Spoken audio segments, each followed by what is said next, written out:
Selanjutnya kita membahas kitab Al-Futuhat Al-Makkiyah ya. Ini induknya kitab hakikat. Ya. Kita perlu ya mengkaji kitab ini ya supaya kita tahu ini sebagai sumber primer ya tentang ajaran-ajaran ilmu hakikat. Ternyata banyak orang yang salah paham, menuduh Syekh Muhyiddin Ibnu Arabi macam-macam.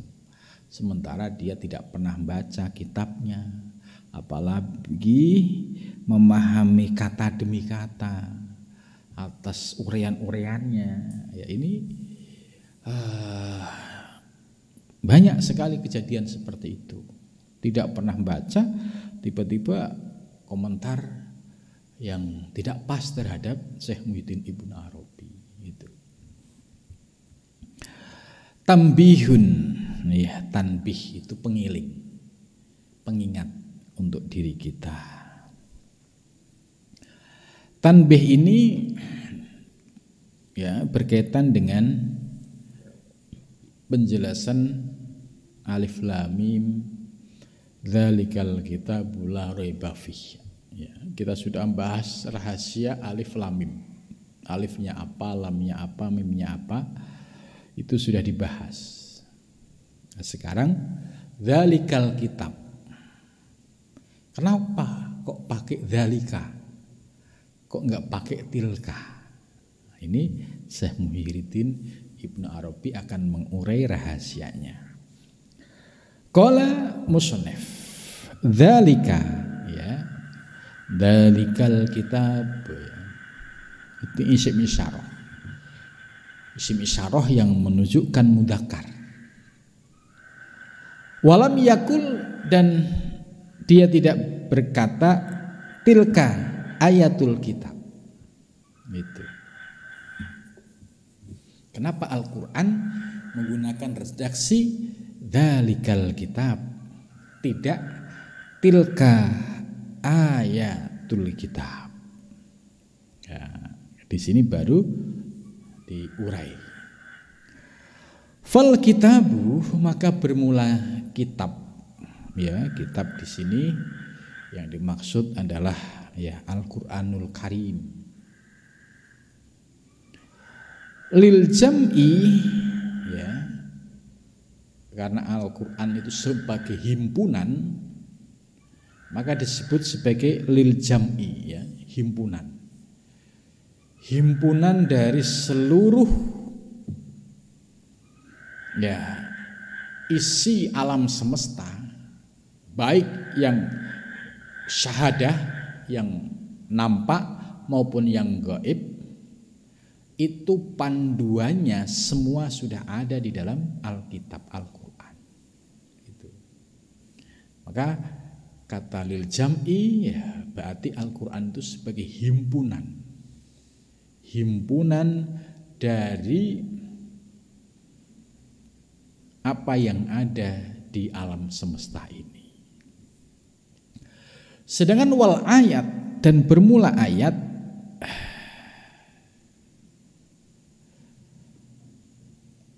itu litaf rikoti ya. Ayat itu untuk menjelaskan hal-hal yang sifatnya sudah terperinci.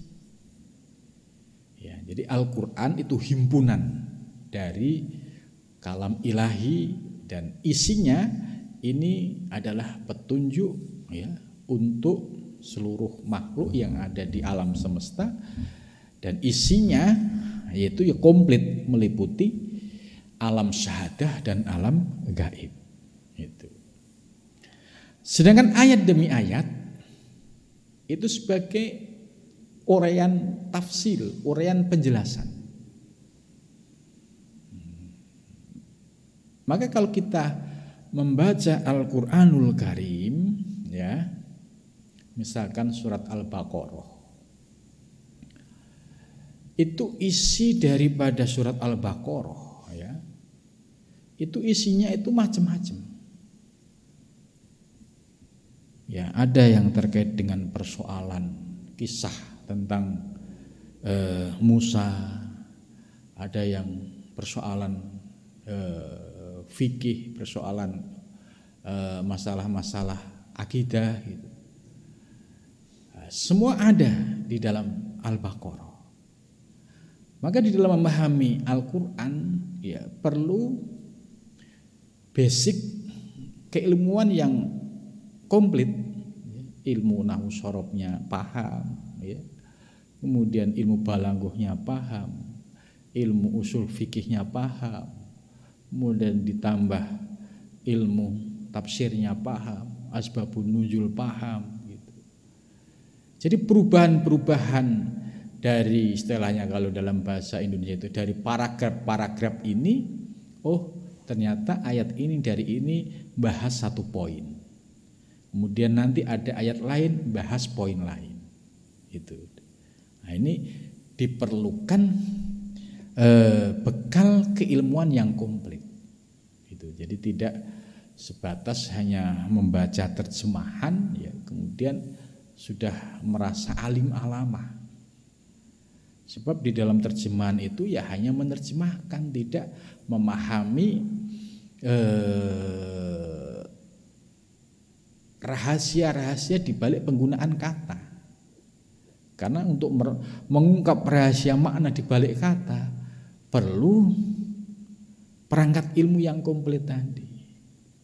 Dari sisi balaghohnya, dari usul fikihnya.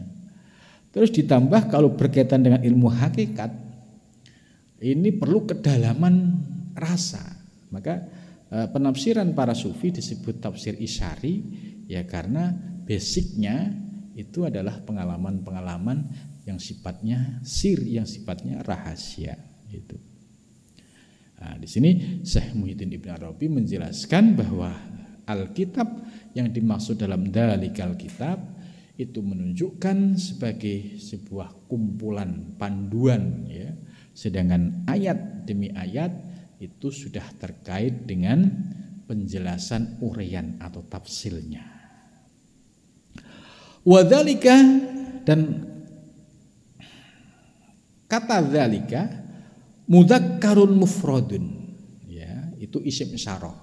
Kalau kita yang sudah ngaji syarab itu nahwu itu dzalika itu isim isyarah yang menunjukkan bentuknya mudzakkar tapi mufrad. Ya. Dzalika, nah itu diperinci lagi. Itu isim isyarah lil ba'id atau lil qarib. Karena di dalam isim isyarah ada yang lil ba'id, ada lil qarib. Hadza ini isim isyarah untuk jarak dekat ini. Tapi kalau dzalika itu berarti untuk ba'id. Tapi ba'idnya berupa mudzakkar dan bentuknya mufrad. Sedangkan tilka wa tilka itu mufrad muannas. Isim isyarah yang menunjukkan bentuk mufrad tunggal dan bentuknya muannas. Ini Syekh Muhyiddin Ibn Arabi ya mengurainya sampai sedetail itu. Fa asyara ta'ala bidzalikal kitab. Nah ini baru uraian. Fa asyara maka memberikan isyarat ya siapa Allah Ta'ala Maha Tinggi bidzalikal kitab dengan teks dzalikal kitab ya itu apa maksudnya? Awalan ya pertama kali li wujudil jam'i yaitu bagi wujud secara jamak aslan pada asalnya qoblal farqi sebelum terpisah. Ini penjelasan Syekh Muhyiddin ya cukup mencerahkan makna dibalik dzalikal kitab ya. Kalau kita yang mengkaji atau membaca Al-Quran berdasarkan dari terjemahan kan itu kitab, tapi oleh Syekh Ibn Arabi diurai dzalikal kitab itu memiliki makna yang tersembunyi sebagai isyarat ya dari Allah Subhanahu wa taala terhadap wujud jam'i, wujud secara totalitas. Gitu. Itu yang dimaksud dengan dzalikal kitab. Qoblal farqi, sebelum terperinci. Terperinci itu ya kalau dalam teori martabat 7 itu mulai dari alam arwah, alam misal, alam atsam, insan. Ya, ini sudah farqi, terpisah. Kalau di alam semesta ini ya sudah ada matahari, bulan, bintang, kemudian bumi seisinya. Ini sudah farqi, sudah terpisah. Tapi ketika dzalikal kitab ya, itu berarti posisinya masih jam'i. Ya, masih jam'i, satu kesatuan. Ya, masih ya kumpulan gitu. Kalau dalam teori martabat 7 ya, ini kalau saya, ini penjelasan saya untuk mengaitkan makna ini. Makna jam'i itu ibarat desain alam semesta itu sudah dibuat oleh Allah dalam Lauhil Mahfudz ya. Ini file besarnya itu sudah ada desain alam semesta. Nah, kemudian setelah desain alam semesta itu sudah final di Lauhil Mahfudz pada zaman azali, ini dalam teori martabat 7 berada pada posisi wahidiyat, maka farqinya mulai terperinci ya, yaitu mulai turun alam arwah, alam misal, alam atsam, kemudian alam insan. Itu. Jadi dulunya adalah jam'i, kemudian baru terurai. Ada wujud bumi, ada dan seisinya, ya kan? Ada 7 miliar manusia yang beragam bentuknya, ya mirip boleh, tapi istilahnya sama tidak, gitu. Karena desain Allah itu ya sangat sempurna, gitu. Itu summa aujada al-farqa fil ayat. Kemudian Allah mewujudkan Al-Farqo ini ibarat pasal-pasal yang terpisah tadi ya, fil ayat, di dalam ayat ya. Ini saya sampaikan lagi contoh surat Al-Baqarah itu isinya ya sangat komplit tadi. Contoh misalkan dari Alif Lam itu sampai ayat kelima itu berkaitan dengan ya prinsip-prinsip akidah dan prinsip keimanan tentang hari akhir dan perintah sholat dan infak. Kemudian nanti menjelaskan tentang soal sifat-sifat orang kafir Quraisy, orang fasik, orang munafik. Nanti ada lagi penjelasan tentang kelakuan umat-umat zaman terdahulu ya, seperti Nabi Musa, ya, umatnya Nabi Musa, Nabi Isa, dan juga nabi-nabi yang lain. Nah, itu semua ada di dalam penjelasan ayat demi ayat. Nah, ini summa aujada al-farqa fil ayat. Allah merealisasikan, mewujudkan, mendohirkan, mentajalikan ya, yaitu di dalam ayat-ayat ini. Kama jumi'al adat kulluh fil wahid, sebagaimana dikumpulkan hitungan kulluhu fil wahid pada angka 1. Jadi ya angka sebanyak apapun ya, itu pasti ya kembalinya kepada angka 1. Itu. Jadi hitungan nominal berapapun jumlahnya ya, itu pasti ya dikembalikan kepada 1. Begitu juga alam semesta. Setelah bertajalli menjadi wujud yang beragam di alam semesta ini, kalau ditarik hakikatnya dulunya asal usulnya ya kembali kepada yang satu. Nah ini analog seperti ini ya, memudahkan kita untuk memahami ya penjelasan uraian-uraian tentang makna al-jam'u dan al-farqu, yaitu kama qadamnahu sebagaimana telah kami jelaskan pada sebelumnya. Fa idza asqatnahu in adamat haqiqatu dzalikal adat wa mabaqiya lil alif asyarun fil wujud.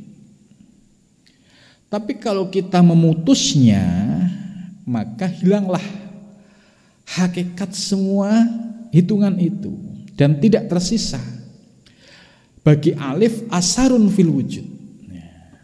Jadi kalau fa'idha askotna itu kalau kita terputus tidak bisa mengaitkan tentang wujud alam semesta ini kepada Allah, ya kita pisah ya, seolah-olah alam semesta ini ya proses alam saja gitu.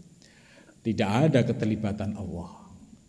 Ini kalau askotnya kita sampai jatuh pada pemahaman yang seperti itu, maka sirna hakikat dari adat hitungan yang seluruh hitungan itu pasti kembali kepada satu.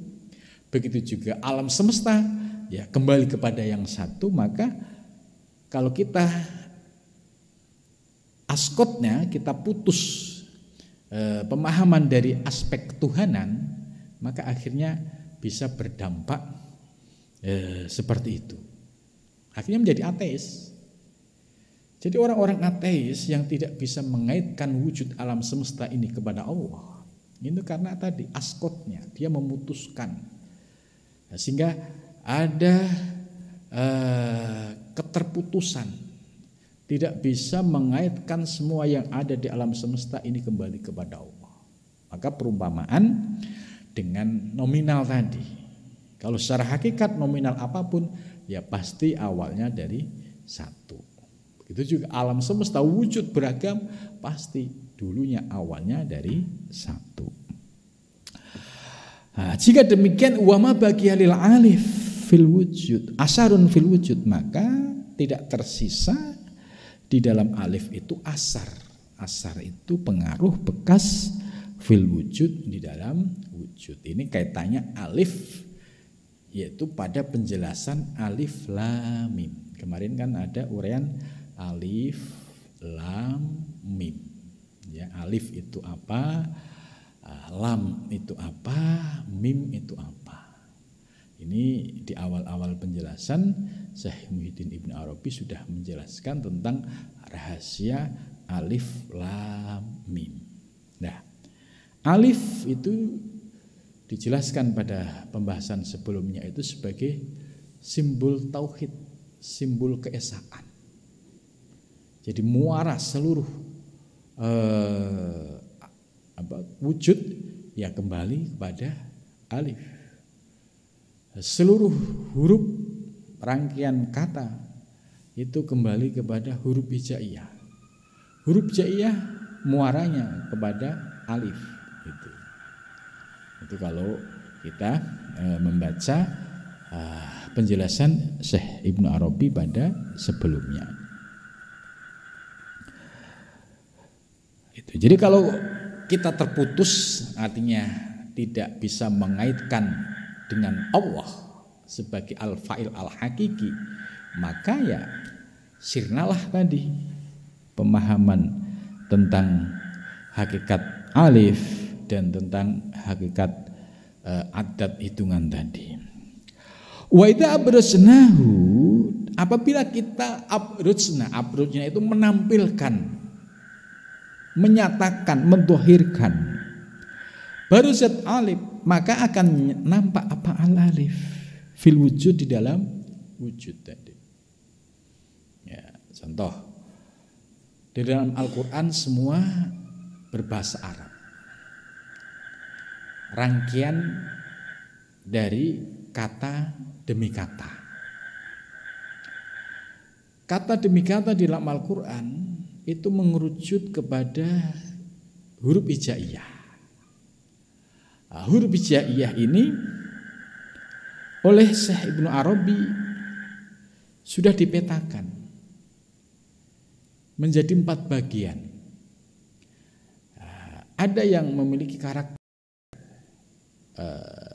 haroroh, ada yang memiliki karakter yabusah, ada yang memiliki karakter rutubah, dan ada yang memiliki karakter burudah.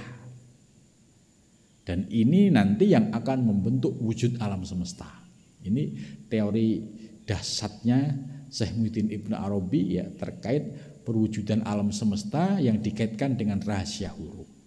Dan alif ternyata memiliki simbol, makna simbol yang sangat penting tentang rahasia kehidupan alam semesta ini. Maka kalau orang bisa mengaitkan ya dengan rahasia dari huruf hijaiyah itu ternyata ada pada alif sebagai simbol ketauhidan. Hal ini dapat kita buktikan ya, salah satu huruf alif yang ada di dalam basmalah itu yang tidak dinampakkan dalam penulisannya, yaitu pada kata bismillah. Coba kita yang ngerti ilmu nahwu ya bisa dilihat. Bismillah itu kan dari huruf ba, kemudian ismun, terus Allah. Ya, ismuwah mudhof ilaih, ketika kemasukan huruf ba menjadi bismillah. Jadi awalnya ismun dan Allah. Tapi ketika kemasukan huruf ba bismillah, alifnya hilang. Langsung ba, sin, mim, langsung Allah. Nah ini alifnya kemana? Kenapa dihilangkan? Nah, tentu ini ada asror, ada rahasianya. Tapi sisi lain dalam Iqra bismi rabbika ya, ini sama-sama ismun tapi mudhof ilaihnya rabbik ya. Ismun mudhof ilaih, ismun itu mudhof, rabbik ini mudhof ilaih. Dan sama-sama kemasukan huruf jar. Bismillah, ba, alifnya hilang, bismillah. Tapi kalau bismi rabbika, ba-nya huruf jar, alifnya dalam bentuk tulisan ada. Bismi. Ada alifnya nampak. Ya, rabbika. Nah, ini menarik untuk dikaji, pasti ada rahasianya. Kenapa dalam bismillah alifnya hilang, kemudian dalam bismi rabbika alifnya dzahir muncul. Nah, ini kalau paham ajaran hakikat Syekh Muhyiddin Ibnu Arabi ya, itu akan memahami rahasia alif yang tersembunyi di balik lafaz bismillahirrahmanirrahim. Fangdur ila hadil quwah al-ajibah, maka lihatlah kepada kekuatan yang mengagumkan ini.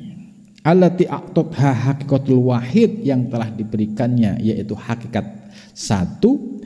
Allati minhu dhaharat hadil kasrah, dari yang satu ya, dari yang satu kemudian menjadi dhahir seluruh segala yang banyak. Jadi, dari satu kemudian menjadi yang banyak. Ya, minal wahdah ilal kasroh. Itu. Maka teori ini disebut ya suhudul kasroh fil wahdah atau suhudul wahdah fil kasroh. Memandang yang satu pada yang banyak ini wujud alam semesta. Yang satu itu Allah.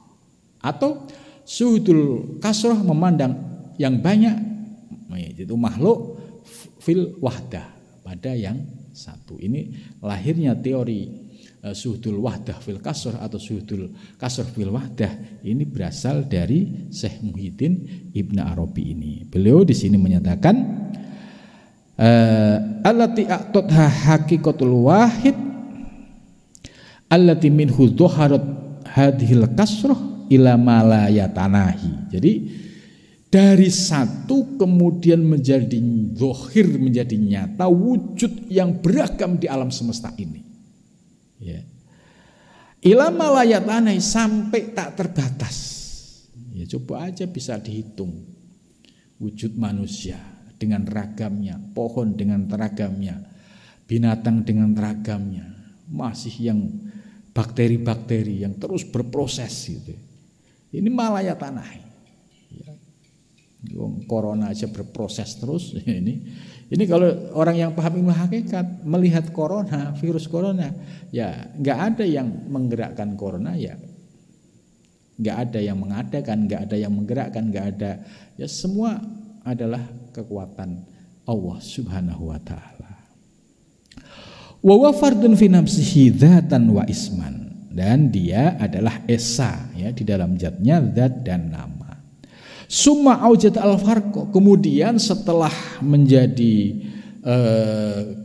wujud yang tak terbatas, yang beragam tadi ya, maka jadilah al-farqa. Oh, ini ada namanya makhluk manusia. Oh, manusia ini ternyata setiap orang punya nama. Ada nama Abdurrahman, ada nama Amin misalkan. Ini menjadi al-farqa. Ada namanya Ali, ada namanya Robi, Dani misalkan. Ini menjadi al-farqa, terperinci satu-satu. Padahal dulunya adalah dari yang satu. Itu fil ayat ya. Nah, ini didasari dengan ayat inna anzalnahu fi lailatin mubarakah. Inna, sesungguhnya kami anzalnahu, kami telah menurunkannya, fi lailatin, pada suatu malam, mubarakatin, yang penuh berkah. Jadi Allah ya menurunkan Al-Quran ya itu pada malam yang penuh berkah. Ini surat At-Dukhan ayat 3.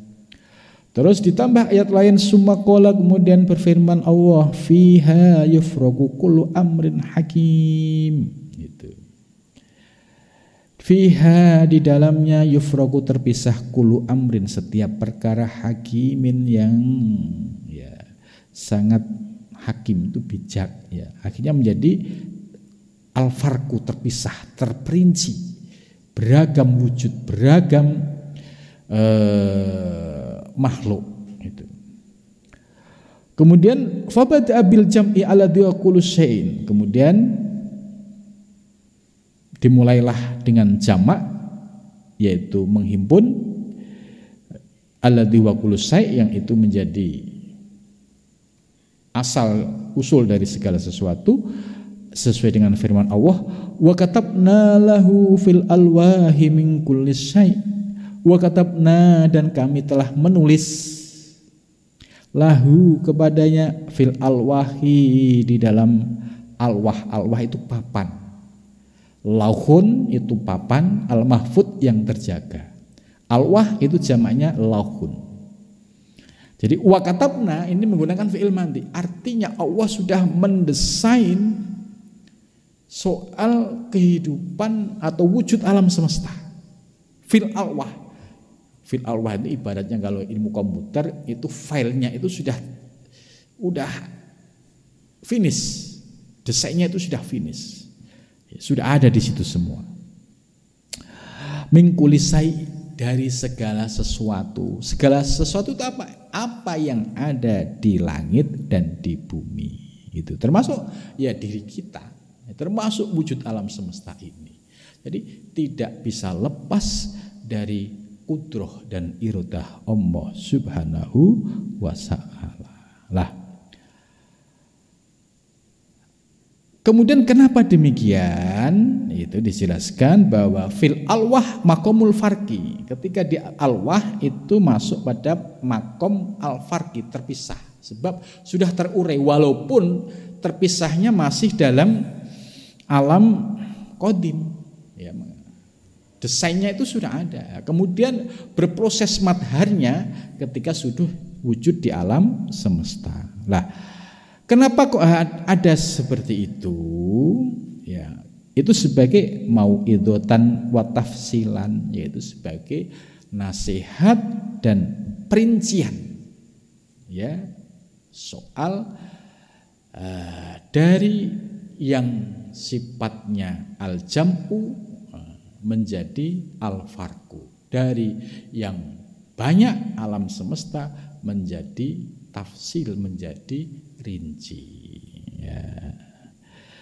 Jadi jelas bahwa pendapat-pendapat Syekh Muhyiddin Ibn Arabi selalu didasarkan pada ayat-ayat Al-Quran. Nah, demikian pengajian malam ini, mudah-mudahan diberikan kemudahan dalam memahami dan juga mengamalkan. Amin ya rabbal alamin. Assalamualaikum warahmatullahi wabarakatuh.